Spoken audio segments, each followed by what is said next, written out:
it's not just between us. Does Yeah, that make sense? I feel like I'm doing like an interview. That changes a lot of relationships. A lot of relationships leave each other. A lot of things after are that. left in the back burner. Like this. And she laid like 2 blankets so she could be comfortable. And then she just like didn't even let me grab her. She was just like laid her on me. Hi guys, welcome back to my channel. We're gonna be doing a podcast today, and this is my sister Angela. She's joining me in for the podcast.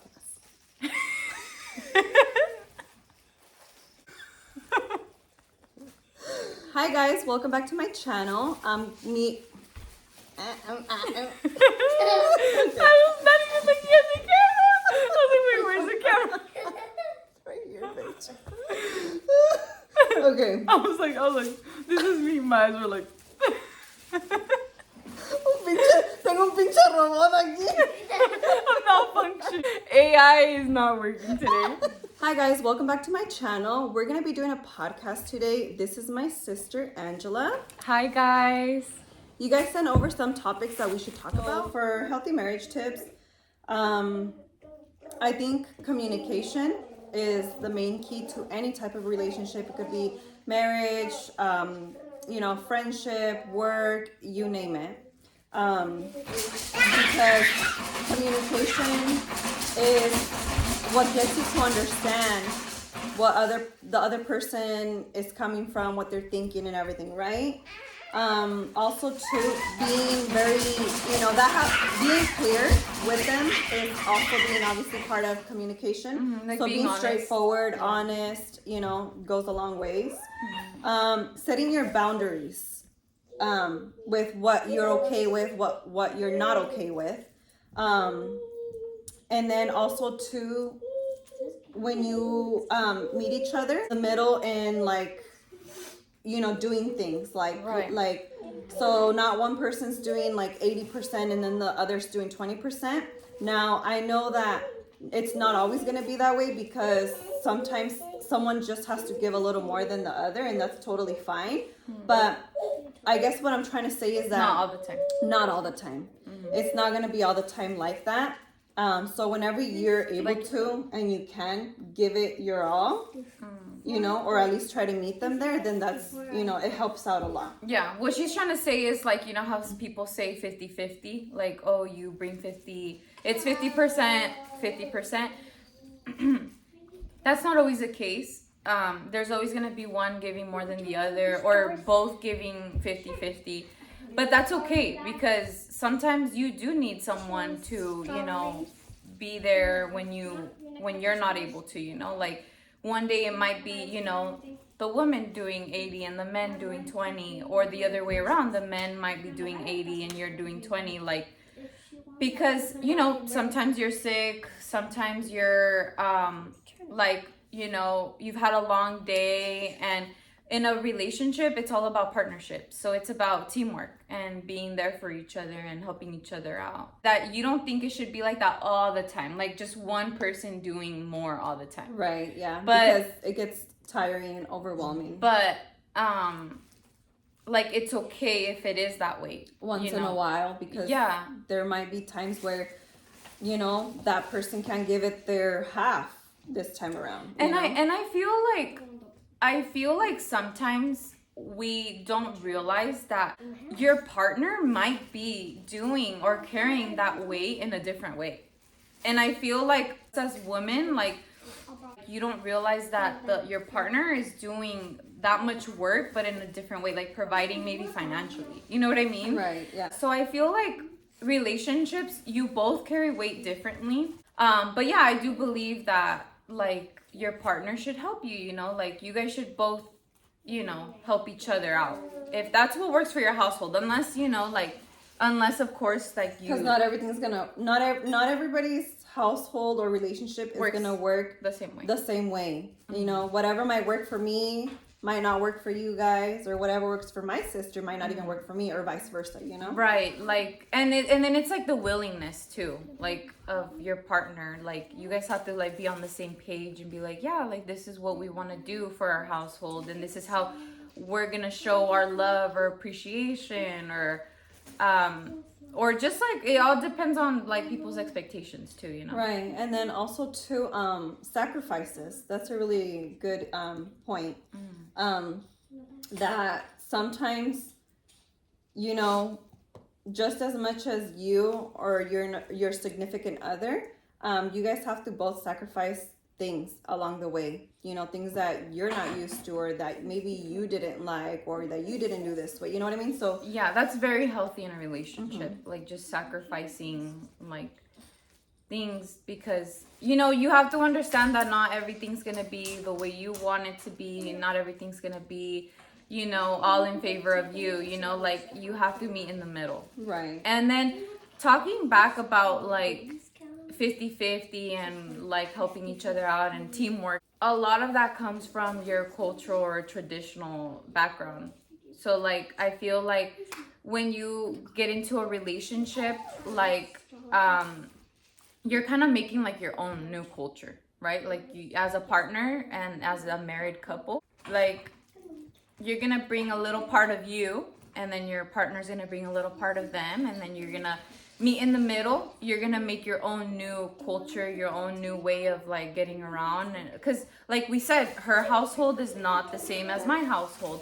So again, like your parents' household, or your suegro's household, it's not gonna be the household that you're gonna have with your family, because you know the way people were raised, the way their expectations, or even just like what they expect from like their partner. Like at least what I think is a healthy tip would be meeting in the middle, Right. and just finding your own culture.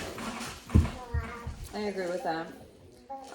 Also, too, another good point is that I always go with this saying, and it's don't do what you wouldn't want them doing back to you.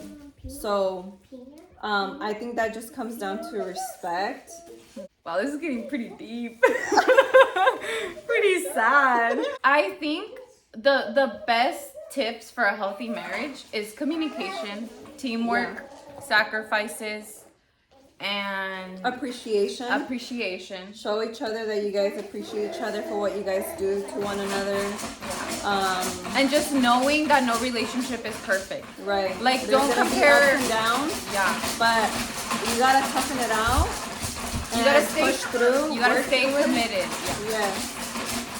Because nothing in this life is easy.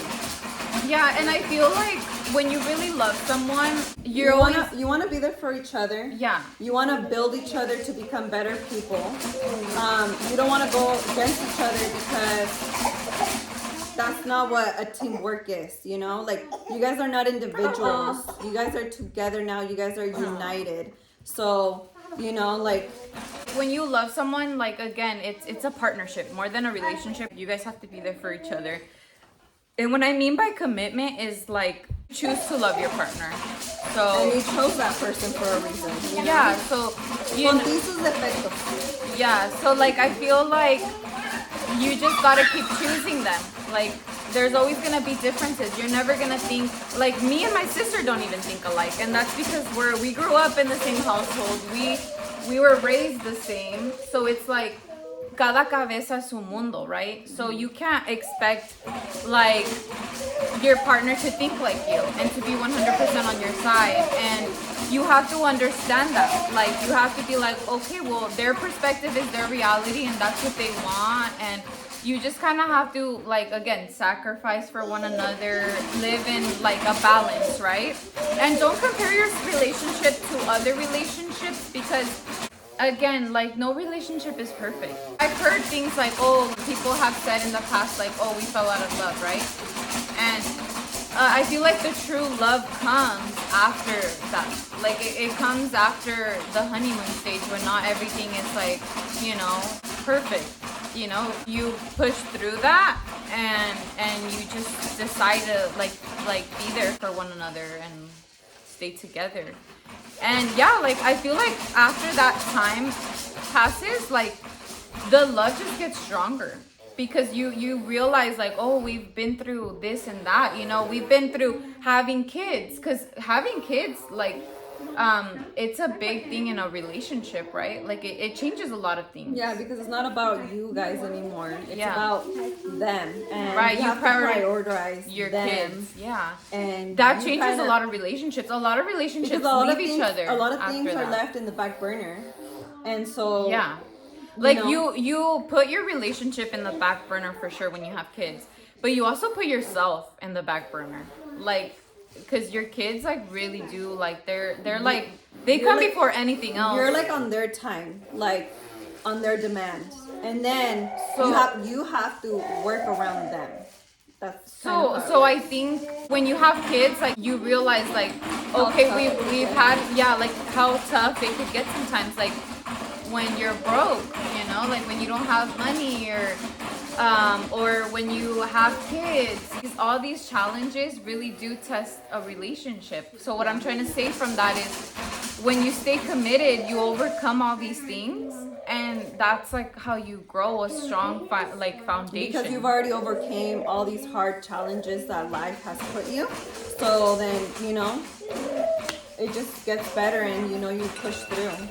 Right. So you built you built each other up. Yeah. And you built like the relationship that. Hola, a special guest, Cami. Come back to my channel. So now we're moving on to how does your self reflect to your relationship in a negative and positive way. So I have that willing to compromise and commit to a relationship is a big one. Because when you're going into a relationship, you gotta know within yourself that that's something that you really want in your life. It's not just gonna be like something temporarily, like it's something that you're set on and this is what you want. Yeah, I think because it was a self-reflection, right? Yeah. So I do think that sacrifice was one of the points that, like, when it comes to like a reflection of yourself to a relationship, because this is kind of close to like healthy marriage tips también, like Yeah. again, because it's just like how you are as a person, how is that going to reflect on your relationships? Well, like your level of maturity, maybe your level of Right. like personal growth. Like if you're not ready yourself, then you can't be there for anybody else, right? So Right. you have to be like ready. Yes, and then also to understanding everybody's different perspective, because people might not have the same perspective as you. So I think that's a big one, because there's a lot of misunderstandings, and so you should always be able to be willing to be on the other person's shoe to like kind of understand them. Maybe not fully understand them, but Be in the other person's shoe. yeah, ponte en los zapatos de otra persona, ¿no? Not the shoe though. Well, The it's okay. shoes. The shoe. Look at our special little baby guest, Camila Chonguda. Mama, mira, look over here. Acá, mira. Dile Hola. hola. And then our Diles other special hola. guest over here. Gorda, mamá. Enseña tu cara gorda. Ow. Ansley también. Right here. I love you. Las primitas. ¿Verdad que sí, mamá? Las primas. Ay, ay, ay. And then also being accountable for what you do and say. Take responsibility for what you do, whether if it's wrong or right. Validate each other's feelings and emotions is a big one too as well. Yeah. How does yourself reflect to your relationships? Yeah. Really, it's like straightforward. Like, are you ready? Are you Like you your know. personal growth? Yeah, like you know within yourself what it is you want in life, because we're not talking about kids, we're talking about adults that already know that they want, like what they want for their future, what they're Exactly. looking for. Yeah. I mean, not to say that there's people who don't know what they want. Right. But yeah, it's all about maturity at the end of the day. Okay, so our next point or topic, is back on track after a setback. oh, okay, that's a good one. I am a true believer in God. I think any setback, whatever it is in your life, like if it's a setback, it's because it took a toll on you, whether you know it affected you in some way, right? So I do think that God will pull you out of any place, whether mentally, physically, whatever it is. So how do you get back on track? Pray, journal, self-work, you know, like Self-reflect. yeah, like what, like maybe because I feel like sometimes you'll ask yourself like, oh, why me, why this, why did this happen?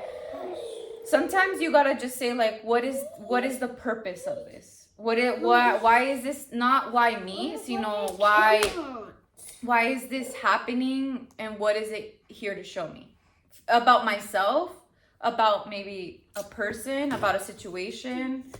Yeah, what doesn't kill you makes you stronger. Like resetting your mind. Like think of something different that, you know, like what was it that you were doing in life that, you know, caused for that to happen? And maybe Well, think sometimes of, it's not even you though. well, right, but if it was, you know, Right, if it was, then you can like kind of think like, okay, well, what did I do that caused this or whatever, and then be like, well, maybe if I switch or do this differently. Yeah, I see. Like you're like self-reflection, like Exactly. Yeah. Like okay. resetting your mind to something that will. How will you grow from this? Exactly. Yes. Yeah. Okay. So yeah, I think like, but if it's not the case, like that, it's not you, then I feel like any setback can happen, and you didn't cause it, right? But it's just like there to teach you something. Yeah. It's like everything has a purpose. That's what life is here for, to teach us So lessons back to in the life. question: how do you get back on track from that setback? So like, Self-reflection. self-reflection, self-reflection, regaining strength in like let's say for example your mental health, whatever that you know, that setback.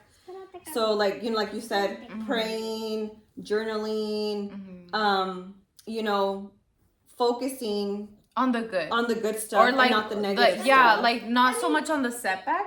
Yeah, like know how you can improve and how you can do better. But for sure, something that's worked for me in the past, because I've had really bad anxiety, depression, stress, all three together. Definitely going to church, talking to God, praying. Right. I really truly believe that That healed me. And it doesn't happen from To the one other. day to the other. Like, Yeah. it takes time, but I promise you that within time, before you know it, it's gonna be gone. Like you're not even, you're gonna be like, wow, like when did I like Get over this. Like Right. you're just not gonna remember about it like all of a sudden, and you're gonna be like, wow, like Oh, okay. I didn't even Get know it. when this just happened, because it happens like that, you know, like Yeah, so if you're religious, yeah, like prayer, you know, going to church, going to mass, anything that fills your spirit, your soul, whatever that looks like. whatever makes you feel better. Yeah, anything that fills your cup, really, like, and that makes you happy, that distracts you from that setback. Exactly. Yeah. Anything that distracts you from that setback, and that because you want to move forward from that. yeah, like you don't want to get stay caught up there, on it. or yeah, you don't want to get caught up on it. And literally it's just kind of like And yes, remembering like what doing something for yourself, and yes, it might be easier said than done, right? but it's doable. The more you put practice into it, you'll get there. Yeah. So moving on to topic pregnancy experience. Okay, pregnancy experience. You want to share your experience, and then I can share Okay. mine. For my pregnancy experience, my first trimester, I had early bleeding.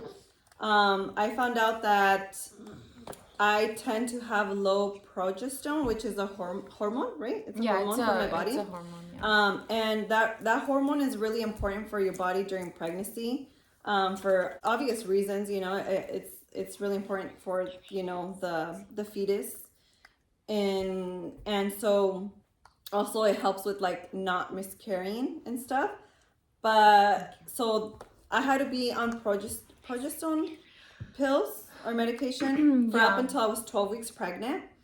After that, everything was smooth, no complications. I did have morning sickness here and there, but it was like, I think late late in my first trimester, maybe early second trimester. But it was like, it only lasted maybe like a month, but it was like here and there. And it was like at random times of the day, like sometimes late at night, midday. So it was just so random. I just never knew when it was coming. It would just naturally come. And then, so everything was good. Well, something I did find out too while I was pregnant is that holding your urine is not good, because when I was working and I would hold it for so long, like I would start cramping so bad that I almost thought I was going into labor. But no, I found out because as soon as I would release it, my body would just relax. And obviously that's not good for you to do anyways. But anyways, Mommy, can you So, take these to the table? Can you so take them then to the kitchen? at Thank you. 35 weeks and a couple days, I was almost 36 weeks. I was out and about with my mom and my sister. Came back late. It was like 9 p.m. Didn't hit the bed till like probably 10. And then I got up at midnight. So I only slept like 2 hours. Got up at midnight, went to use a restroom. Mind the fact that I had just gone to use a restroom. I was like halfway pulling my panties up when I feel like a gush of water was just coming out. And so I sat down again. And so luckily everything ended up in the toilet. I didn't make a mess. I didn't have to clean up anything. But it was a big gush of water. So, and then obviously when I wiped, I seen a little bit of red. So that was obviously blood. And so I immediately started feeling like minor, like cramping, but they were obviously the contractions that were starting to start. And so I knew my water had broken. I told my husband, of course, he wasn't ready. He had to pack up his stuff. Mind the fact that from where we were located to the hospital, it was only like a 15, maybe 20 max minute drive. So we ended up going to the hospital. It took us about like 40 minutes to get there because he hadn't packed anything. So he had to pack stuff up. And then literally by the time we were like halfway there, my contractions were so bad. They were extreme that I couldn't even buckle. I couldn't even sit down on the car seat because of the contractions, of how painful they were. So as soon as we get there, I managed my way in. It was really hard because I was literally getting the contractions like probably a minute or two apart. So they were so close to each other. Finally, I get in, they check me. I was already dilating full 10 centimeters. And they tell me that she's breached. So because of that, I had to get emergency C-section. There was no way I was going to push her out like that. So breached is when? Breached is when she's sitting. So she's not head down. And so that's why. And so anyways, I go into automatic C-section. And obviously that's not how I would have wanted or thought my experience of labor would be. But, you know, at the end of the day, like... Really nothing, like, it never goes, like, the way you plan. Like, yeah, because there's always going to be, like, something that you weren't expecting or, you know what I mean? Like, yeah. So to me, the biggest thing, I don't even care about the scar. I don't even care about, you know, like, the C-section itself. To me, what it was about, like, when you deliver, like, being able to hold your baby in your chest, like, having that bonding one-on-one. And I didn't experience that. And it also wasn't just because you had the C-section. It was because she was preterm. Yeah, she was preterm. That's why. So, yeah, that was, like, the main reason to that. But even then, like, when it's C-section, they only leave them, if they're full-term and they're not premature, they only leave them for so long. Right. So it's still not the same. Yeah, because they have to, like, operate you. Exactly. Yeah. But yet, still, I think I would have preferred that because... I would have been able to have her there in the room with me and I could have like hold her to me. But because she was preemie, she had to be in the NICU. So I wasn't even with her at all the whole time I was there at the hospital, except when I would go visit her. But they never brought her to the room with me. Like I had to go to her.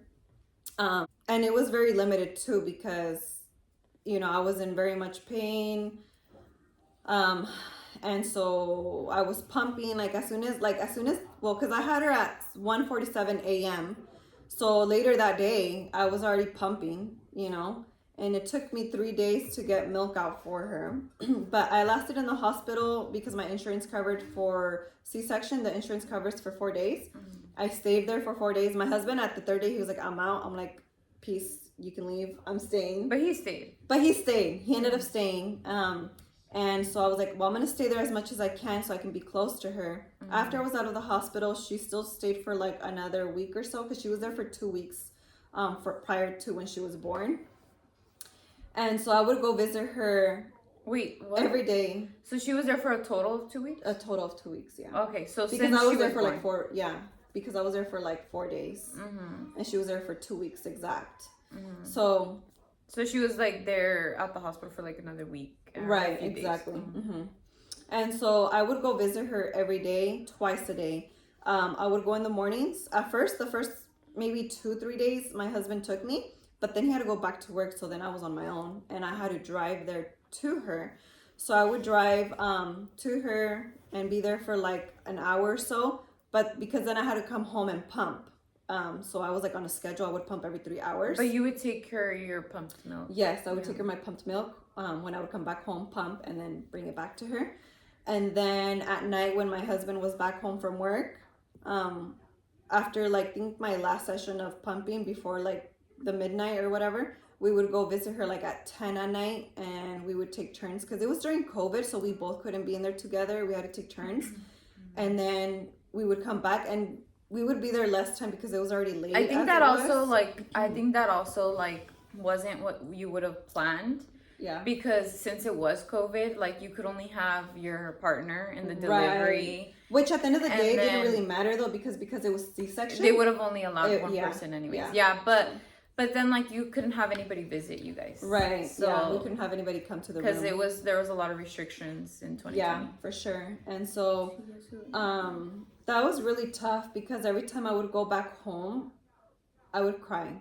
So I would cry twice a day, like leaving the hospital. So that was really, really, really, really hard. So your for me. experience, pregnancy, delivery was not It was what you. hard. Yeah, it was hard.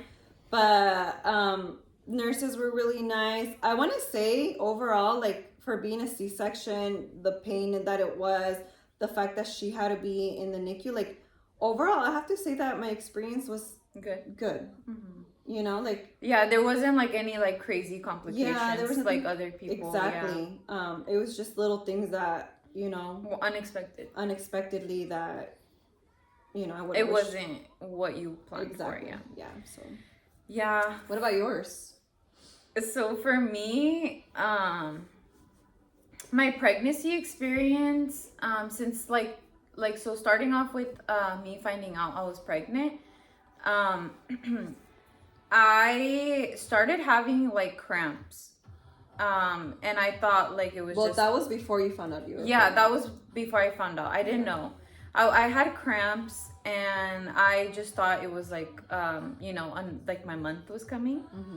But I had a lot of like ovarian pain on one side, and it was on my left side, and that was not typical for you to feel. For me to feel like when my time was coming for like my menstruation.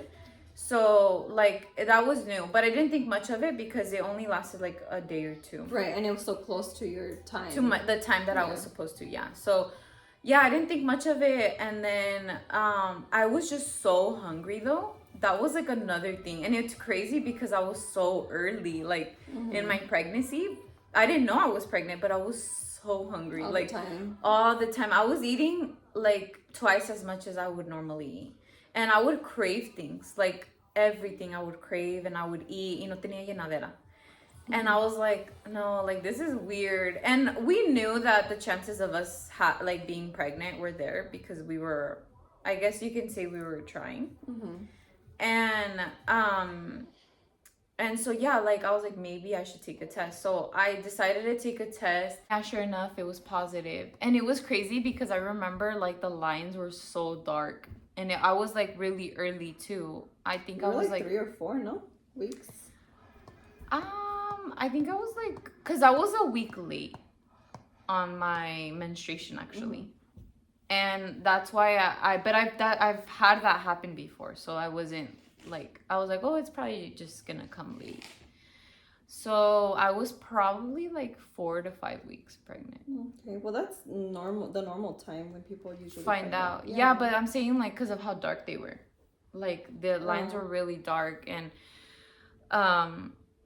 because I was only 1 week late. So I thought like, I honestly thought like maybe I am pregnant and it's gonna still be negative, because sometimes that happens, you know, like you could have a false negative. Right.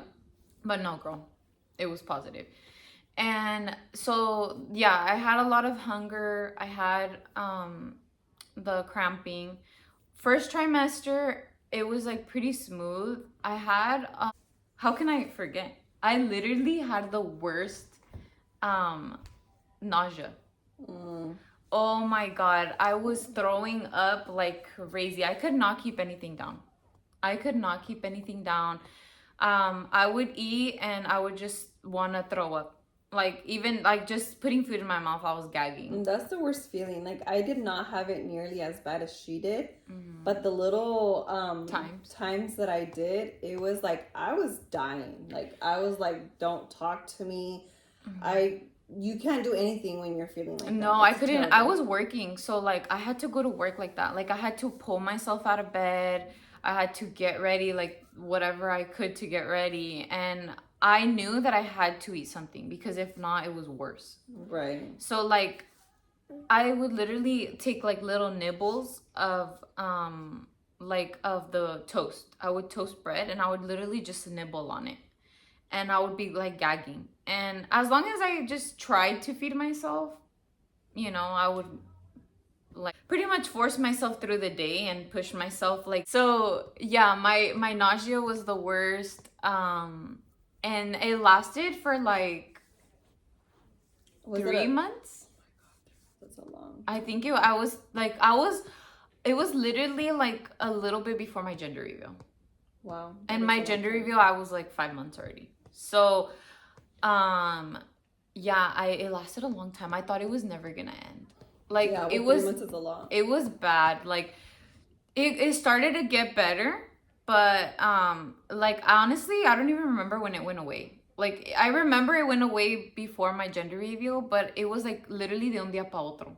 Like I didn't even acknowledge it. Like, oh, I don't feel nauseous today. Like it was just like, oh, I haven't been feeling nauseous for like a while now. Like it was very weird, because I thought I would like no, but no, it just like randomly went away. The other thing was later, like maybe in my second trimester, I think I had all the symptoms. I had like those weird pregnancy symptoms, like the sensitive teeth, congestion. Well, that's because you got sick though. Yeah, but they also said that like it is a pregnancy symptom. I was sick, but the congestion like lingered for like ever. Right, but it was because you got sick. So I wonder if you wouldn't have gotten sick if they would have, you know. Like if I would have had that. Yeah. Right. I don't know. So it's kind of hard to say. It's hard to say, but I they guess do. That is a symptom. They do say that congestion is a pregnancy symptom, and I think maybe not necessarily that it was a symptom for me, but maybe that I didn't get over it sooner because I was pregnant. Right. Maybe. I don't know. But yeah, I had a congestion and that thing lingered forever. I had sensitive teeth. I literally had pelvic lightning. Like I had the round ligament pain. Like where like literally your stomach, like your muscles from your stomach are stretching to make room for your baby. Like I felt that. That's crazy. Yeah, it was bad. Like it just felt like soreness, like on your stomach. And it's like your stomach, your muscles are widening. Right. And so I had that, and they were really painful. It almost felt like a pull on, like a tug on your muscles. And I felt that. It was very painful. I also had insomnia. Like towards my third trimester, I had insomnia. I could not sleep. I would be tossing and turning. Like, have you seen those videos of like the rotisserie chicken? Yeah. Literally, that was me tossing and turning. It's because you were so far along that and you're big. You can't get comfortable. You can't. So then you just can't sleep. Yeah, I had insomnia. At my third trimester, I was peeing a lot. Like a lot. Cada ratito. And dude, me daba una huevonada, because I'm a sleeper, bro. I could sleep in. I could sleep all day. I bet you wouldn't get up to pee except for like once, if not nothing. No, like towards the end of my trimester, I literally, like if I didn't go, I would pee se me salía el chorrito. Well, yeah, I mean, you were like super really far along. Yeah. like TMI, pero sí se me salía el chorrito. Sí. So I like toward like in the beginning, yeah, like when I first started having that urgency to go often, like I would hold it. I'm not gonna lie, and that's bad. Yeah, that is bad. I'm surprised. Don't you hold never- it, guys. Don't hold it. I'm surprised you didn't get that feeling like the one that I did, where you would Oh, would cramping. cramp. I Yeah. think I did have that a few times. Yeah. Like it was bad, like cramping. But I think it was like because ya tenía rato holding it when I would have the cramping. Pero así que digas like, oh, I'm holding it and like, no, I never had that bad I've cramping. always been TMI too. I've always been a miona. Like Yeah. I Cada ratito. no, but like even before I got pregnant, like I just have a weak bladder that I go to the bathroom constantly from drinking fluids. So when I was pregnant, like that day before my water broke, she will not let me lie. I was going to the bathroom like every 5 minutes. Yeah, literally, we would go to when she was pregnant, we would go to the bathroom, and then literally we would just walk out, and like a minute or two later, I need to go again. I was like, again? And it wasn't But even like a I get big it now. pee. It wasn't even like like a normal pee. It was just like barely Tingling. anything. Tingling? Yeah, kind of like that. But I felt like I needed to pee like a lot. And Yeah. it was just, I think my water was I kinda think she was leaky. putting, no, I think she Or- was probably putting pressure because she was already like down, like maybe you were like, she was engaged in your pelvic, so yeah, maybe, probably. yeah, But yeah, that was crazy. I would have never thought that.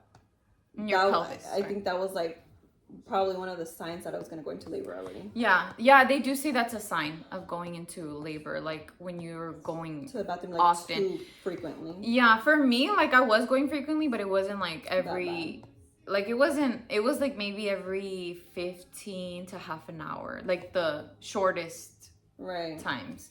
But it was more often than I normally would. And then luckily I did not have constipation. Praise the Lord, I did not have constipation. Because that's tough. I had constipation postpartum. I had like bad constipation postpartum. But during my pregnancy, no, it was fine. But I did have like the nausea, the round ligament pain, the pelvic lightening. And that's just like cramping, but like, you know, in your pelvic area. Right. It's just like, it's weird. It's like cramping. And it does feel like lightning. It's like little, like little like shocks. Yeah. Yeah. And I literally thought they were contractions. Like at first I was like, oh my God, am I going into labor? Well, yeah, because you didn't know. Right. Yeah. I thought they were contractions. And it was like I had to stop and just kind of like feel them and then keep going. It was weird. Yeah. And then I had insomnia. I had the sensitive teeth. Oh my God. The worst heartburn of my life. I literally had Tums and I would restock on them like often because I And literally, this was in what trimester? the third trimester. Okay. It was so bad. Like I would wake up con unas agruras. Like it was just like heat, like burning in my chest, in my throat. It was just so bad that like Tums, like all the time. And they did help me. The thing that helped me with nausea, I literally tried everything. I tried the pregnancy pups, like the little dulces. I tried like eating like citrusy, fresh stuff. I tried heard like mint. medication. I tried the what are the medication for nausea? Dramamine? Yeah, I tried those. No, they did not help me. I literally threw those up They did help me, I have to say. with my nausea. Yeah, they helped me. And then I even had to go to the doctor and tell them of how bad my They nose. prescribed you medication, but I don't think you took it. I didn't take it. She didn't take it. I tried it. First 2 times I took it, sí me quitó la náusea. But then the third time I tried taking the medication, it was just making me drowsy. And it was like I wasn't taking I think your body got immune to it, and it was kind just of, yeah, like wasn't the doing nausea anything. was too strong that like the medication, like it wore off. right. And it was just making me drowsy and it wasn't actually Doing taking what it was supposed to do. yeah. And so I didn't want to be taking stuff either if it wasn't actually gonna help me. And I also was trying to like not take any type of medication like while I was pregnant. Yeah. So I was even scared to take that one, but they do say it's safe for pregnancy because it was literally prescribed. And then I think they even they had tried giving me like a B vitamin because I think that B vitamin also helps with like nausea, but nothing helped me. Nothing. The only thing that helped me was gum, mint gum. Yeah, I was gonna say that mint. I've heard that mint helps with that. Yeah. Drinking cold water and getting some fresh air. Oh, girl, no. Those things. That did not help me. The only thing that literally helped me was chewing gum. And, like, I literally had to just, like, put multiple gums in my mouth. And when the flavor would go away, I'd had to, like, change it. Yeah. And it was still there. Like, the nausea was still there, but I was able to, like, not throw up. Yeah. Like, it was just control it. manageable. Yeah. But it was so bad. Like, literally, the thing that would alleviate my nausea was letting it Letting rip. it out. Yeah, just letting it out and throwing up, and then I felt better. Mm-hmm. But yeah, that was I literally had all the symptoms besides constipation. Well, that's good though. 'Cause Yeah, constipation, that's horrible. That's really bad. Well, I had it postpartum, and I had it for like a whole month. Well, yeah, but imagine was being bad. pregnant and Yeah. not being able to push because you're pregnant. Like Yeah, you didn't want to do too much force. exactly. Yeah. So Yeah, no, mine, like my experience pregnancy wise, it was tough on me. I'm not gonna lie. towards the end. Yeah, no, well, even like the beginning, the nausea. Well, like, yeah, but I mean, like Every stage was you hard in it. worrying about you worrying about like the amniotic fluid and stuff like that. Like towards Oh the end. yeah, because I also had low fluid levels of amniotic fluid, and so I had to like up my water intake and get IV. I had to Because get she's IV. always been bad at drinking water up Yeah. until this day. So Yeah. her being pregnant kind of forced her to drink more water and then to know that her fluid was low. I started drinking even more, like twice as more as I was Exactly. drinking. Yeah, But she's always been bad. yeah. But I did start drinking a lot of water when I was pregnant. Like I was, and my skin was so nice. So flawless. Yeah, I didn't like I have acne prone skin, so I always have like breakouts or blemishes. And no, when I was pregnant, literally I was glowing. I had no pimple inside. That's so funny because they Yeah. say that when you're pregnant with a girl, that supposedly the girl steals your beauty. Yeah. But that's BS because I had a daughter and I was glowing. Yeah, like, you did have that pregnancy glow. And that's Yeah. funny because they both told people out in the world would tell us that we were both having boys. Yeah, Like that when we she both- was pregnant, they would tell you before you guys had the gender reveal. Yeah, before we knew what we were having. They were like, "Oh, you're gonna have a boy," and then everybody that I would see, well, most of the family thought we were having a girl. Like, I told her that she was having a girl. yeah, but like people outside, like that would see us casually, they would be like, "Oh, I think you're gonna have a boy," or like they would just think that. Yeah. Literally, everything to me sounded disgusting. The only thing that I could really eat was vegetables. So in the beginning, like literally, I would just eat salad, any fresh stuff, salads, cherry tomatoes, like the little cherry tomatoes. I love those. It wasn't towards the end of my pregnancy that I finally overcame like the morning sickness. Yeah. When I started, I was so hungry again at that point in my third trimester. I needed to eat ASAP. ASAP Rocky. I needed to eat like right away, si no, I know what you're talking I felt about. starved. Like I just ate and then I was fine and then I would feel hungry again and I was like starving. Yeah. And so I stopped, like I started eating out a lot at that time. In my third trimester, I would eat a lot of comida chatarra, like pizza, burgers, chicken nuggets, Things fries. that were already quick and made. Yeah, because literally, also in my third trimester, I also had really low energy. Like so low energy. Well, it makes sense because But I was also anemic and I didn't know that. yeah. Because I never had tiredness until like the later in my pregnancy. And it was because I found out I was anemic, so they had to give me iron supplements.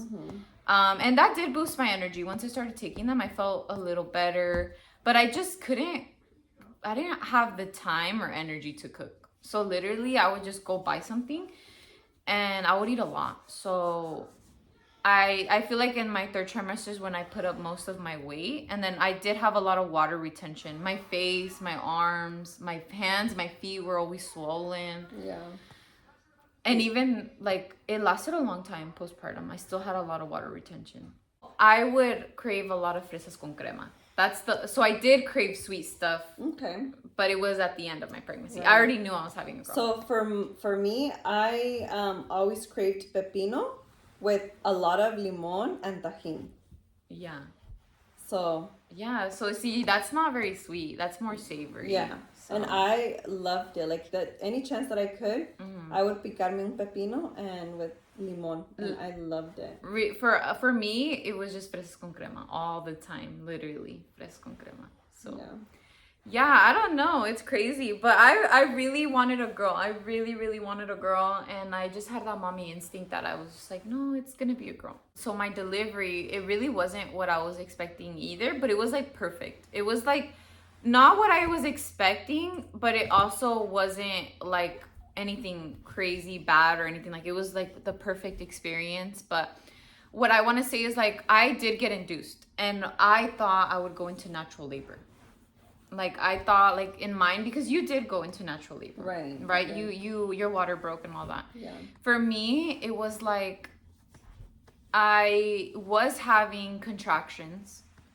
I was having them like around 38 weeks. I was around 38 weeks. Weren't you past 40 already? No, when I started having contractions. Oh. I was 38 weeks. So my body was getting me ready for labor. I wasn't in active labor. Got it. It was more of like my body was getting me ready to pretty much progress into labor. So maybe by 41, 42 weeks, I probably would have gone into natural labor if I wouldn't have gotten induced.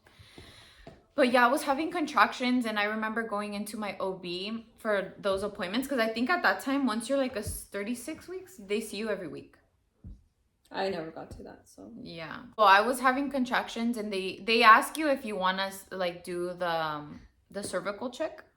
And so I would always say yeah, just to see like if I was making any progress, because I was so urgent like to give birth. Like, I just didn't want to. Wanted to meet her already. Yeah, I wanted to meet her, and I didn't want to be pregnant. Like, I just wanted to have my baby. But she was already tired, and she was constantly in and out of the hospital. Yeah, I had a lot of anxieties later in my pregnancy, because she wouldn't move a lot. Camila didn't move a lot. Well, you have to understand too that in the late trimester, that's most likely. But even before that, she didn't really move a lot. Like, throughout my whole pregnancy, she had like always had low fetal movements. So I would always like tell them at the OB appointments, like, oh, she doesn't really move unless I stimulate her. Like, unless I drink something cold or orange juice, like something sweet, or like rub my belly, like, then I would feel like a 1 kick. And at some point they say you should feel at least 10 kicks every hour or something like that. Or at least throughout the day or something. Yeah, and I wouldn't feel them. Like, I really wouldn't. And so that was always like a big concern for me. And then plus the low fluid and all that. So I was constantly getting hooked up to like the fetal monitor. And then I was getting ultrasounds done and all that stuff. So, by my late pregnancy, I was just like ready to not be pregnant. I was just like, a lot of anxiety. I just wanted to meet her too. I was really excited. Like, I was just like, 9 months is a long time to wait to meet your baby. Yeah, that is. So like, I was just ready. I was like, I want to meet her. Like, I'm ready for her. And so, yeah, so I always did the cervical checks. And then they told me, like, I was like, oh, this much dilated, and they did the membrane sweep at 29 weeks. They did the membrane sweep, which is where they pretty much, like, you're already somewhat dilated, but it helps you dilate faster. Yeah. It's like a natural thing. So no medication, no inducing or nothing. It's just like a method of helping you speed up, the process. Yeah. And so they did the membrane sweep, and I did dilate faster, and I was having my contractions more closer together, and they were pretty painful. And I did have like TMI, but I had that bloody show. And I also lost my mucus plug. I did lose my mucus plug. After I had lost my mucus plug and all that, I think I was around 39 weeks. I was close to my 40. I was 39 weeks, and so I had all that stuff going on, and that was like early labor. It's considered early labor. It's not active labor until you're contracting, I think it's every 5 minutes, and they're lasting a minute long. I was always in and out of the hospital of my 3rd trimester because Again, I always had these fears. Luckily, she was fine. She was just a lazy baby. She was just a little lazy baby, so she didn't really move a lot. And so my OB did tell me, like, okay, do you want to get induced? Because the last appointment I had, I already was 5 centimeters dilated. And I was having contractions, but they weren't or close enough together to go in to the hospital unless I was getting induced. So yeah, so I had to decide what was I gonna do, you know, either wait for natural labor because I was already progressing naturally anyways, or if I should just get induced. And I decided to get induced only because of my fears of the fetal movement. I was like, well, what if I wait and I'm still gonna be having these anxieties and I'm already considered full term at 40. So yeah, I decided to get induced. And the induction was super, super good. They did break my water. They broke my water artificially. And then they did the Pitocin, which is the, you know, to have you have your contractions closer together. And I think they would bring it up higher every so often to help speed up the process because... You have to start off small. Right. Like small. And every so often they would bring it up. Yeah, and the contractions did get more intense. Like by the time I decided to get the epidural, it was so intense. Like it was 50 out of 100 because I was looking at the monitor of how it reaches, like, you know, the levels, and it was at 50. That's the highest that she got to. I think by the time I was getting the epidural. It was like 75. Because some of them were so intense that literally I was moaning and groaning. Like I was like literally, I was just like feeling everything, the pain. And it's crazy to say, but that pain, it was just like the worst pain ever. But it was also like very bearable. Like I knew I can handle it. It's weird to say because like I knew I could handle it, but I was afraid of it coming back. Like when I was going through it, because at the end of the day, you didn't have a choice. Like you had to feel it. Yeah, when I was going through it, I was just like, I'm getting the epidural, I'm getting it, and then it would pass, and I'm like, okay, I'm fine. But then But then it would come back again. I'm like, oh no, next one, bring them in. No, and I told her, I was like, you know what? Because her contractions were coming too close apart. Yeah, they were like a minute apart at that point. Yeah, I told her, I was like, if you're gonna get the epidural, you need to get it now because once you reach a certain time, you can't move. You can't get it done anymore. So I don't know how accurate that is because I remember asking and the nurse was like, you can get it whenever. Well, I've heard that once you reach a certain dilation that you couldn't get it anymore. I don't know because to me it was more of like the nurse said, get it because you can't move when you're getting it. Still. You have to stay still. And I was retorciéndome. Like I wasn't screaming, but I was like trying to. Yeah, and she would get stiff. Like she would lock in. Yes, but I would still kind of like move my body and tug and. And so I told her, I was like, if you're gonna get it, you're gonna get it now because there's no going back.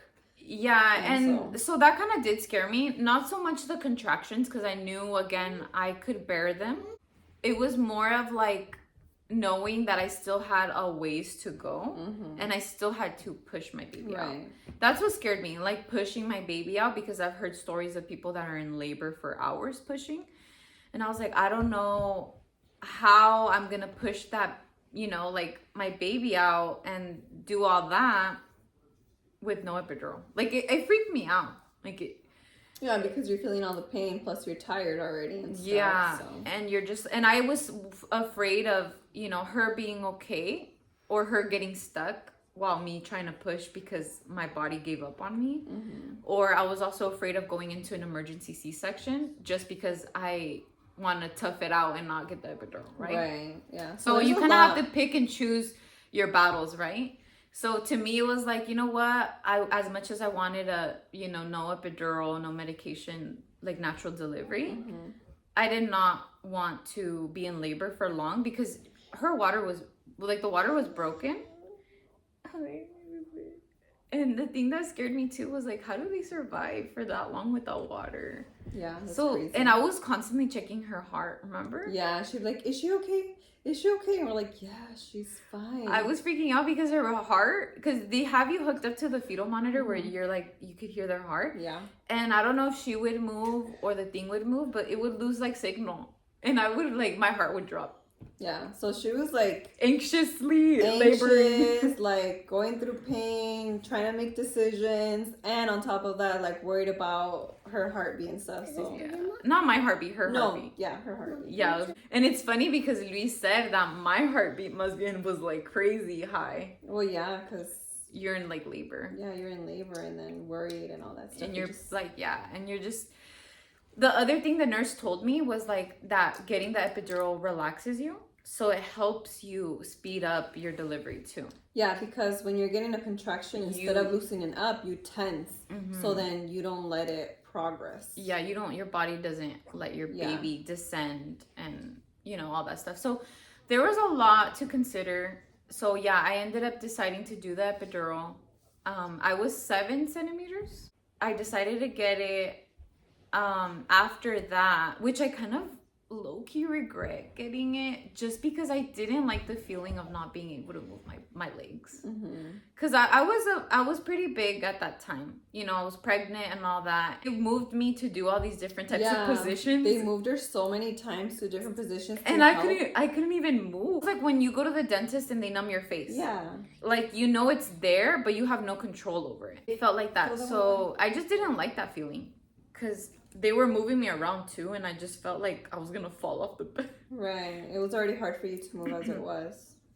Yeah, and so I didn't like that. And then when I was pushing, they wouldn't tell me like every contraction when we were doing like the practice pushing and stuff like that. Something about that was that there was the nurse that was training her, that was, like training. Yeah, training. And then there was the other nurse that was there getting trained. So there was the trainer and then the trainee. Right. Yeah. And so they would all get like caught up in like showing her how to do things and, oh, you got to look at this and that. So when she was getting a contraction, they were too busy doing other things that they wouldn't let her know, like, hey, you're having a contraction, push. So obviously that delayed her from delivering. pushing. Yeah, because then, yeah, from delivering, because I was already 10, I think, right? I was already 10 and we were doing practice pushing. Yeah. Well, it was practice, but technically you go straight into it already. So. Yeah, like it was just like you're laboring, but they don't call the doctor, which I didn't know that. I didn't know that either. They don't call the doctor until the baby's head is literally right there. Yeah. And the doctor will come in to deliver the baby, but all the pushing, the nurses are there assisting. And a lot of the time I feel like she was like, oh, I think I'm getting a contraction. Yeah, but the thing is that I couldn't feel. Like, it was just pressure, and I thought, like, it's a contraction, I'm pretty sure. And so they you're having one, so go ahead and push. Or sometimes it was already, like, going by, and they're like, oh, next time. Yeah, and so, like, I didn't like that. I'm not trying to talk bad about them, because they were so nice. I love them. I think it's just the fact that she was training her. They would get a little distracted. Yeah. And if it wasn't because of that, I think... They were like the best. Yeah. Yeah, I love them. Because they were nice. So they were like helpful. Yeah, yeah. They were not pressuring whatsoever, like, oh, do this, do that. They were like, whatever you want to do. Right. So I really like that. I just didn't like that part. That I felt like I was the one trying to keep track of my own contractions when I couldn't even feel the contractions. Because when you get the epidural, they're tracking your contractions on a monitor. And the nurses are the ones that are supposed to tell you, okay, push. Right. You could only push when you're having a contraction. Because then you'll tear. Yeah. And then you're just wasting your energy because you want to push when there's a contraction. Exactly. Because your body is helping you push your baby out. But it was like the best. It was like the best delivery ever. What was funny, I remember my sister's face. When I would be pushing, she was like, like that face, and then she was like crying at one point. And it was just like a lot, like seeing everybody's faces, like it was a lot of emotions.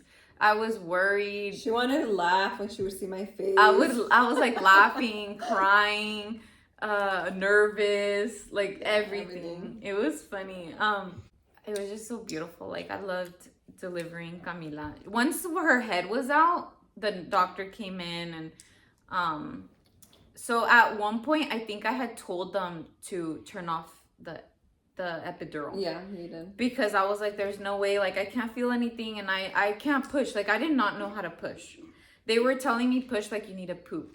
I was like, I can't How feel do like you do that? You can't feel your muscles in your stomach or Anything. your booty. So how are you knowing? Like mentally, I thought I was pushing like I'm pooping, but am I really doing that? I don't know. You don't know. The nurses will tell you, oh, good, like, good, mama, like, you're doing a good job. This is how you're supposed to do it. Mama. But by the time I was getting the energy to actually push con ganas, I was tired.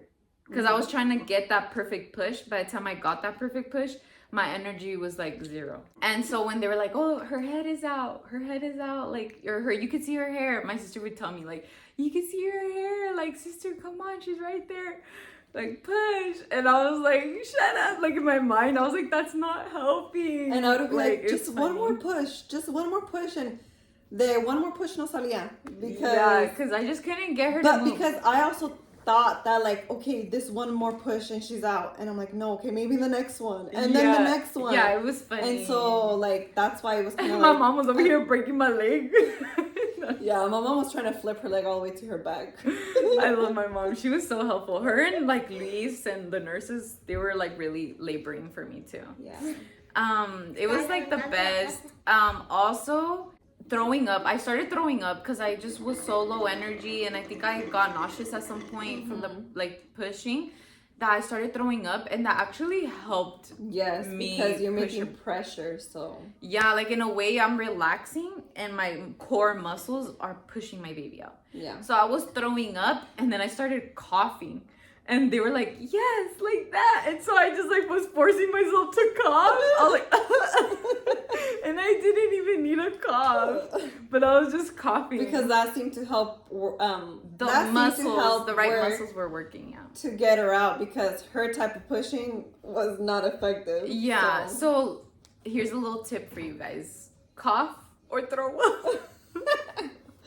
To help. Yeah, and so then she came out. And I was in pushing for what, 2.5 hours? Mm-hmm. I was pushing for 2.5 hours. I reached 10 centimeters, and then from there we started the pushing, and in 2.5 hours I pushed her out. Yeah. But I honestly think I could have pushed her out a lot sooner, but it was my first experience, and I also didn't know what I was doing. So now that I know, I feel like next delivery I'll be like a little easier, or I'll know what to do, you know? Right. But again, no pregnancy, no delivery experience It's is gonna be the same. It's gonna be the same, or even what you plan for. Just know that. Because again, I thought I was gonna go, my water was gonna break, and we were gonna rush to the hospital, and I was gonna deliver my baby. The pushing for me was the hardest thing of my life. The pushing, like, that is something I was not prepared for. Like the energy that takes from pushing, and just, there was a time where I was pushing that I was like talking to God. I was like, God, help me, like, give me strength, like, help me push my baby out. Yeah, because you looked exhausted, like, I towards was the end. so tired, and I didn't want to go to a C-section. And I think the last maybe 3 pushes, I think she gave it like her all. Yeah, I like, gave it she my really all. like, And you it can felt, tell. I literally, it's funny because this is who I am at my core. I literally thought to myself, like, como en las novelas. Like, literally, that's how I felt. Like, Like about the Scream. pushing? No, because I screamed at the end Oh, when yeah, I pushed yeah. her out. I did, yeah. And I was like, Literally, I felt like I was in a freaking novela, like pushing my baby out. It was so Because funny. you know in the novelas, they don't have medication. and they're making all these noises, Yeah. and like I was literally screaming at the end, but it was never like a ah, it was like a Con todas las ganas. Yeah, and she came out. Yeah. Oh, it was crazy. When she came out, sentí un alivio, and it wasn't even because I couldn't feel Like the pressure. Or anything It was- like that. yeah, it was It was just like un relief alivio. that you knew that she was out Finally out. and safe, and you didn't have to work for it more. Yeah, like it was un alivio, like finally, like Yeah. like it I was a still big remember accomplishment for you. Yeah, because I was losing hope when I was Yeah, because you pushing. were tired already. I was tired. I wasn't making much progress, so I was like losing hope. I was like, I'm not gonna be able to push her out. Mm-hmm. But God is good. Y Dios es bien grande. And he she works came in out. very mysterious ways too. Yeah. so.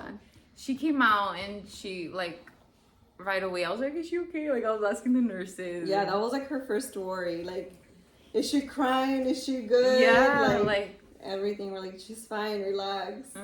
it was the best. Mhm. I want to relive that. Like, I feel like us moms, we would do it 100 times more. Like, regardless yeah. of how it the turns cries, out. the pain, yeah. the whatever might have gone wrong or whatever. Like, we would do it 100 times more. Yeah, like I would relive. I tell myself, like, I would go through the pain of the C-section because The recovery is hard. the recovery is hard. Like, even after, like, you know, the medication wears out, you feel every little pain. Like, and definitely C-section is not the easy way out.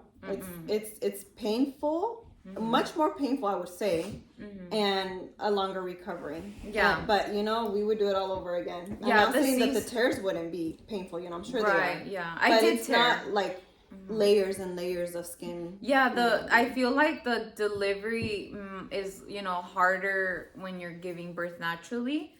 I mean, if you're getting medicated, not really. It's just more of like pushing Right. and el esfuerzo que haces.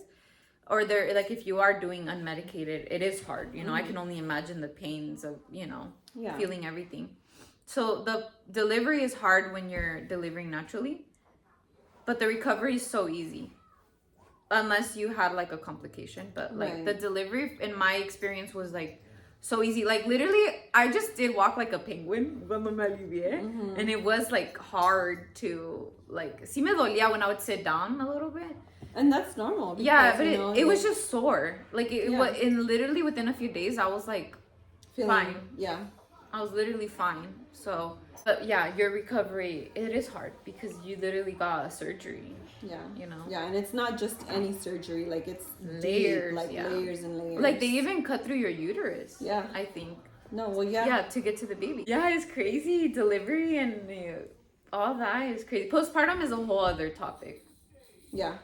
Alrighty. So with that being said, we're gonna move on to our next topic, which is how do you manage time for yourself after becoming a mom? So I feel like to be able to have time for yourself with having, you know, a child, you really have to coordinate yourself. Like, you know, it doesn't matter the age or whatever. It's the fact that like you need someone to watch them for you to have time for yourself, right?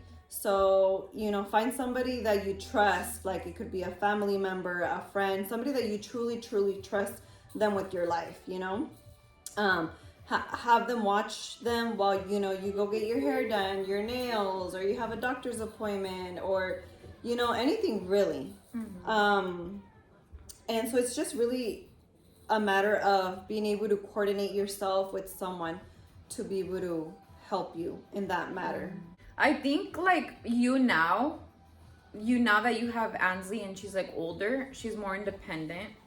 So like you are able to get more stuff done now because she like independent plays, you know, she's doing her own thing while Right. you're doing stuff around the house or for yourself. But when they're little, it's there's different. a lot more to it. Yeah, because they depend on you. And you like they need eyes at all times, especially when they're crawling and walking and they're still toddlers that they don't know. Yeah, so you want someone that, you, like I said, that you're gonna really trust on, because you want to make sure that they're gonna specifically just have eyes on them, you know, depending on their so age. you can get time for yourself. So you have time for yourself, and you know that they're gonna take good care of them because they're gonna have eyes on them at all times, so nothing bad happens to them.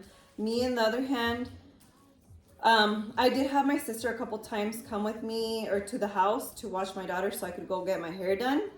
But Or other than shower, like just like little that, things little like that. things like that. But for the most part, I feel like I've always pretty much taken care of my daughter since day one. Even though at the time I was living with my mother-in-law, and I know she was very much capable of like watching my daughter, but I was very hard on myself where I was like, You wanted to do it I wanted to do it your way. my way, my terms, a specific way, like. And I'm like that too. And so I was kind of hard on myself because I pretty much You were like, you're her mom, so it's my responsibility. exactly. So I kind of denied that for myself. You didn't allow yourself that freedom or that village, you know, like for people to help you. Right. Yeah. And so I was like, I decided to be a mom. She's my daughter. You wanted her, you do it, right? That was like my Mentality. my mentality. And so what I would do, which happened rare times, I'll tell you that much. I would feed her, change her diaper, put her to sleep, put her on her bassinet. And we went one time to the store with my husband, literally like an hour or less drive, or not drive, but like trip. And You had your mother-in-law watching. I had my mother-in-law just watch her, be like, hey, you know, like just watch over her. If she cries or whatever, like obviously pick her up, you know, grab her. But if not, like she was down for a nap, so just leave her, right? And yeah, she did. She watched over her. So as I You left her, You left her attended. I left her attended, yes. But then you left her supervised by your Right, mother-in-law. exactly. So- Because you didn't want. You just wanted someone to be there to watch her, but you didn't want really to anybody to do like the work. Yes, I just wanted that supervision and make sure that she was okay and that they didn't have to worry about doing anything else besides just watching her. That was it. Mm-hmm. And so, as the way I left her in her bassinet, came back, that girl was still the same. She hadn't moved. It also nothing. depends on the baby you have. Right, yes. Because you know, Ansley, in your experience, she would sleep a lot. Yeah. She was very like tranquila. You could put her down anywhere and she wouldn't like cry or try to Right. like seek your attention. She wasn't and stuff. very needy. Yeah. Mhm. Camila, on the other hand, with my experience, even when she was little, like newborn, even the nurses said like, oh, she's a very like alert baby. And she really is. When she was a newborn, she would have long wake windows. Mm-hmm.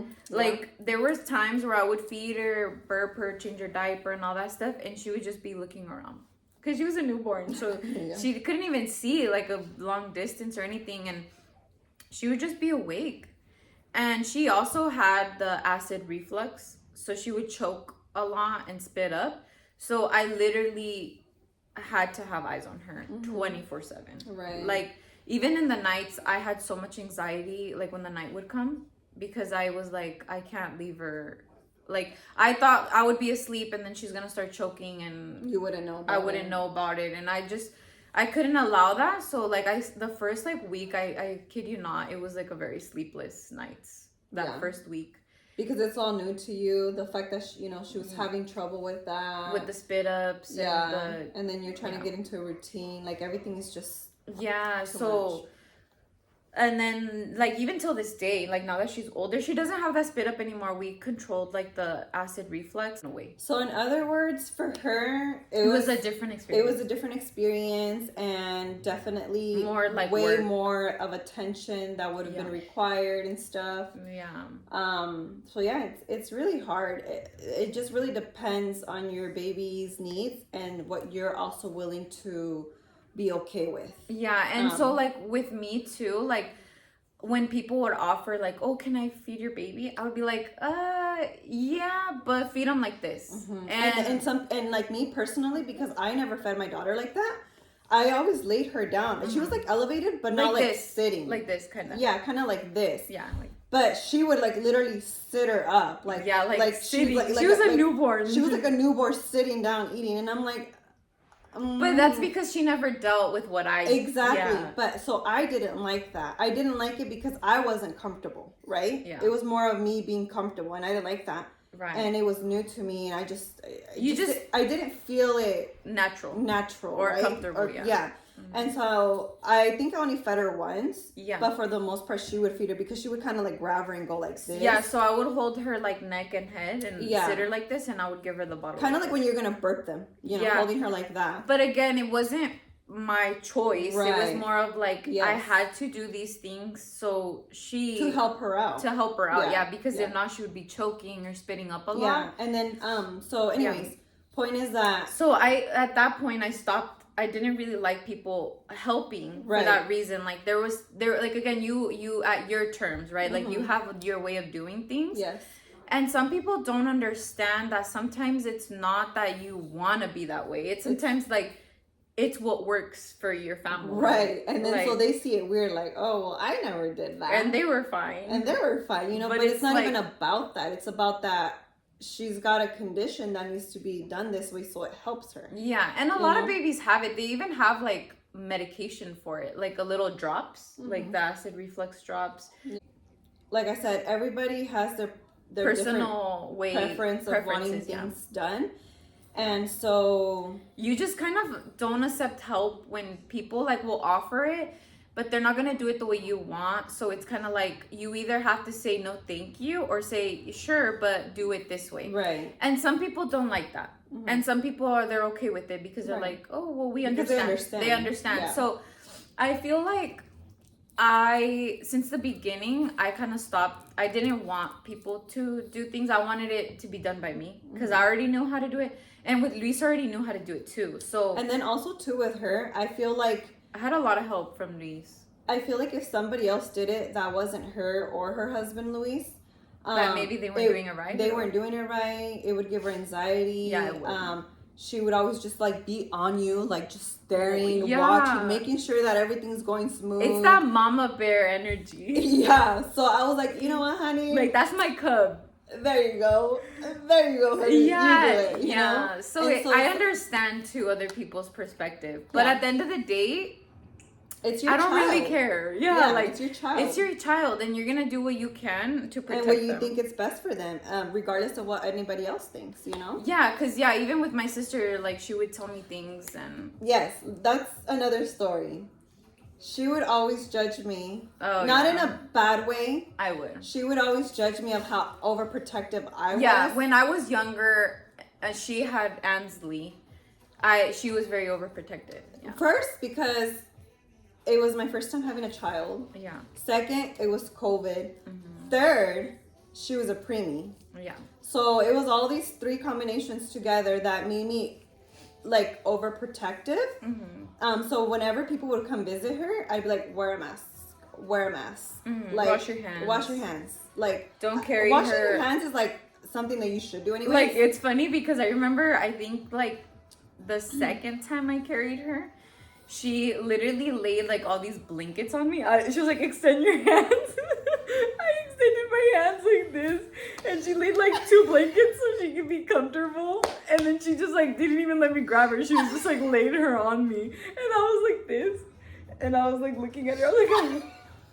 I literally made a bed of blankets on her arms so she could. I was like, oh, like so beautiful. Yeah, it's funny because she didn't like people grabbing their because you know when you grab a newborn, you're supposed to grab them from their neck and head, Yeah. and you didn't like people grabbing them because they didn't know how to grab them. Not just that, but I had really bad anxiety when she was in the NICU. They had this little monitor on her foot, I think, and it was to test her oxygen. Yeah. And I had a couple times where I was carrying her myself, and the machine would go crazy, like beep, beep, beep, beep. Because she would like maybe. Yeah, because at some point, like, she wasn't getting oxygen because of maybe how her head was tilted or whatever. And I would freak out, and I was like, oh my God, what is going on? So I think I got traumatized Yeah. from that. Right. I got traumatized from that. So after I brought her home with me, like, I always made sure I could see her neck. Yeah, you didn't want her to be. I didn't want her to be like this. Because then it cuts the. Yeah, the because I oxygen. didn't know if she was breathing or not, and I was not gonna It spend won't. money. It won't completely cut the oxygen, But still. like they'll get less. And I know there's little things that you could buy, you know, The little sock. yeah, for your peace of mind, but they're really expensive. I don't have that money, so you know, I was just gonna. We're broke. We're broke, really. Like, let's be honest. And Yeah. so when people would carry her, You were very worried about that. I was like eagle eyes on you, like making sure that her neck was literally like her, like Yeah. you know, just free, not like this. And so that's why I didn't really like people carrying her, because I would see how they would carry her, and she was always like this. Like it's because the thing is that people don't really know how to carry newborns because they're so fragile and so little, and you really. But it's like literally once you get it, you get it. And as a mom, like you know how to handle your baby, right? But other people, they're just like they don't even know how to grab them. So it's kind of like that alone gives you anxiety. Yeah, so that's why I would do that to her. Yeah, I would lay my arms up like because that. they were all fluffy. They were fluffy blankets, so they're thick. So She would be comfortable. she would be comfortable, and I know that. She was literally laying like flat on my arms. It was funny. I but- did that to my dad too once Yeah. at his house. And Like, that's okay. but then like after she got a little older, like, you know, like I kind of like slowly was okay with it. But there was times here and there where I would notice how somebody would carry my daughter. And let's be honest, when you're carrying a baby, you have to be comfortable yourself to be able to last carrying them for a while because your hand gets tired, right? Yeah. So I noticed one time somebody was carrying my daughter and they were carrying her a way that was comfortable for them, not comfortable for my daughter. So when I saw that, I was like, You're just how do I tell them? because what you do I don't. do? That's the thing that sucks when you have kids. Like you wanna like you want the best for them and you wanna like protect them, but then you don't wanna make people feel bad. Or Like de que eres like delicada o Exactly. que eres exagerada or like to feel unwelcome. But it's like, bro, like but that's your child. Like if you don't protect if your you child, don't advocate for them, then who's gonna do it, Yeah, you who know? is? So it's like you have to pick and choose your battles, and your Yeah. kids come first. So like if someone's gonna get like they're gonna get offended by it, then so be it. then yeah, and if they're gonna understand that, they're gonna understand, you know, and they're like, oh Yeah. no, that's fine, you know, like Yeah. because there's people that are so like cool, chill, they're like, oh no, yeah, that's fine, like cool, whatever, and then there's those that give you like that face, like, oh okay, Like you. like you when I like here. yeah, okay, like Yeah, but it's okay. because But so yeah, and so that happened, and you know what did I do? I'm like, and it took me a minute. I'm not gonna lie, it took me a minute. I'm like, and I was like sweating. Well, not sweating, but it's just a figure of speech. But I was like, she was sweating. Guys. what do I She was do? sweating. I was like dripping. I was like, what the fuck do I do? So you know, I was like, you know what? Me armé de valor. I was like, you know what? F this. This is my daughter. I love that person, but I'm sorry. Like, it's about my daughter being comfortable, not about you being comfortable. And So- it's not even a personal thing. It's Yeah, not like it's it's not. not about you. It's not about me. It's Yeah, like no, it's about them. your babies. Yeah. Yeah. Point is that you as a mom or as a dad or whatever, you're gonna advocate for your kids. Again, she takes her little girl to preschool. She takes my niece to preschool. Oh, but before that, when I had before, you know, that one time that I had my mother-in-law take care of her, ever since then, like I said, that was the only a couple of times that I had my that you sister- accepted help. that I accepted help. Yeah, other than Yeah. that, I did it all on my own. I had to manage and learn to be able to enjoy myself, but also watching my daughter at the same time. Whether if I went, you know, to a restaurant, whether I went to a party, I went to go visit friends, I went, you know, you name it. Yeah. To the store. Like I always had her with me, and I had to learn To enjoy yourself. enjoy myself while watching over my daughter. Because Yeah. even till this day, when me and my husband, like we go as a family, You're you still know, watching men, your baby. Some men, not all, right? Some men, they just they're having their time of their life with their friends, you know, drinking beer, talking, and then we're over here, women over here, like trying to enjoy ourselves, having conversations. But you're still after your kids. We still have to be after our kid, right? Because the men are not going to do that. So at the end of the day, I'm not fully enjoying myself because I'm still watching her. It's not like I'm free of like, you know, like not watching No. her. But then again, if my daughter's under somebody else's watch and I'm out here at a party or something, I still have that like mom guilt. Like I'm over here having a good time. Not necesariamente mom guilt. Maybe pendiente. Yeah, pendiente. Well, Both. at first when she was little, yeah, I felt guilty sometimes. Oh, okay. But now it's more so of like pendiente. Like, oh my God, is she okay? Like, And you didn't accept a lot of help, but as time has gone by, you're more willingly to leave her with your suegra. yeah, and because she's older. yeah. She talks. So if something that was ever to go wrong, Like, she'd let you know. She'd let me know. Yeah. And so yeah, So- like so I'm back more, then- and because she's more understanding, and for as little as you see her, she's very She's mature, very smart. and she's very She's very smart. So I really trust her. She's a like lot. a mini adult. Yeah, literally. But so yeah, so back then you would go out here and there, but you would have somebody watch your baby. That was very rare in rare. Well, it was occasions. usually me, to be honest. Yeah.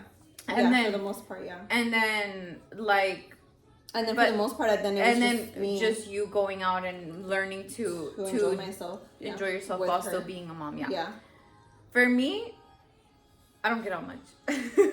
Oh, this honey has never gone out. Just kidding. No, I don't get out much. And again, I enjoy myself with my daughter too. Yeah. That's what I choose to do. I don't, unless it's like an appointment or something. She's had our dad Mm-hmm. come watch her. Yeah. Um, Or Luis. Yeah. I do leave her attended and all that, but I don't make time for myself. And again, maybe it's because she's so little too that I'm not ready. Right. She's not even a year old yet. She's Yeah. gonna get there, but she's not yet. Yeah, so I'm like not ready for that. And I don't blame you because I was there too. Yeah. I just. It's But hard. I do go out and enjoy myself. But and at least you know that who Yeah. you're leaving her with is somebody Like that you trustworthy. trust. Yeah. And you know if anything was to ever go wrong, They would tell let me, you know. yeah. Yeah. Versus somebody they'd be like, oh, like I'm not gonna messed up. tell her because then she's gonna get upset. Exactly. I don't like that. Yeah, I would rather you exactly. like. I'd rather you tell me like this happened, even if I might get upset. Right. But at I'd least- rather know than Not you know. hide it from me, Exactly. and you know what I mean. Like that's why when she would leave her with me, she'd be like, "Tell me if anything goes wrong. You better tell me." And I'm like, And "Bro, I I would will." call her like who knows how many times. Yeah, and you'd FaceTime me, and I'm like, bro, she's fine. Like, I'll let you know. And that's the Yeah. thing that I'm not, like, I tell you how it is. Like, I'll tell you, like, sister, you're gonna get mad at me. But I'll tell you, Mm-hmm. you know, like, so I like that. I like to have that honest relationship with my family. Yeah. That's why I trust a lot, like my family and my sister and Luis. You just make the time, to be honest, right? Yeah, just coordinating yourself, like I said. So going into our next topic is dealing with mom life, Mami, ¿le das a wife Luis? life, and social life. ¿No quieres? So, wife life definitely is challenging itself. You don't just worry about yourself. I mean, you worry about your significant other, and you know, if you're a mom, well, you worry about your kids now too. So now that's more people to add on. And I feel like us as women, we are the emotional support in the family. I feel like we do a lot too. Like, you know, cooking, cleaning. So that's like mom life / wife life. Yeah, like right. if you like have attending kids. your household Right. with your husband and your kids. Exactly. Yeah. You know, laundry getting done. Making Chores. sure, chores, making sure that my daughter is set for school, taking her to school, going to work if I have a job, or whether if it's a full-time or a part-time job. You as a woman, you wear a lot of hats, right? Like you have all these roles to play. Yeah. Because you do want to be a wife, you do want to be a mom, or at least a present mom and wife, right? But then you also want to like do things for your household, but then you also don't want to like lose yourself and Right. not do something for yourself too. Yeah. So that, I mean, social life kind of plays into that, right? Yeah, because we tend as women to leave ourselves in the back burner and doing everything. And then if there's time, we do anything for us. And if there isn't, then you suck it up and you go into the next day. Yeah. And then hope to have time for yourself that next day. And if it doesn't happen, then you just keep going like But that if and you prolong it. yeah, right? but if you do also have like a helpful partner, then your wife life is a lot easier. Yeah, because like I said, once again, it goes into knowing how to coordinate yourself. Yeah, and you how to get in a routine, you know. yeah, and then you how to like manage help each other out, and so your wife life is easier because you, again, like you don't have to worry about like all these things that need to get done because you Right. have somebody there helping Yeah. you. Yeah.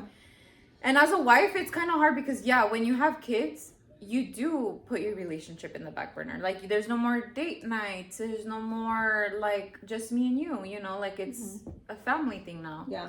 So it's just kind of like finding, you Time know, for each everything, other. you know, and once again it goes to like And it's not even finding, you make the time. yeah because sometimes you Yeah. get caught up with everything that you just have to make the time because it's never gonna be like, oh, there's an open spot to do this. Like no, You have can't to make wait it. for it to happen. You have to just say, okay, this plan We're for gonna it. squeeze it in here, and this is what it's gonna happen. It's gonna be you this know? day, this time, and we're gonna Exactly. find like again if you have like let's say both work, I don't know, like and you have like someone to watch your baby or your kids at school. Yeah.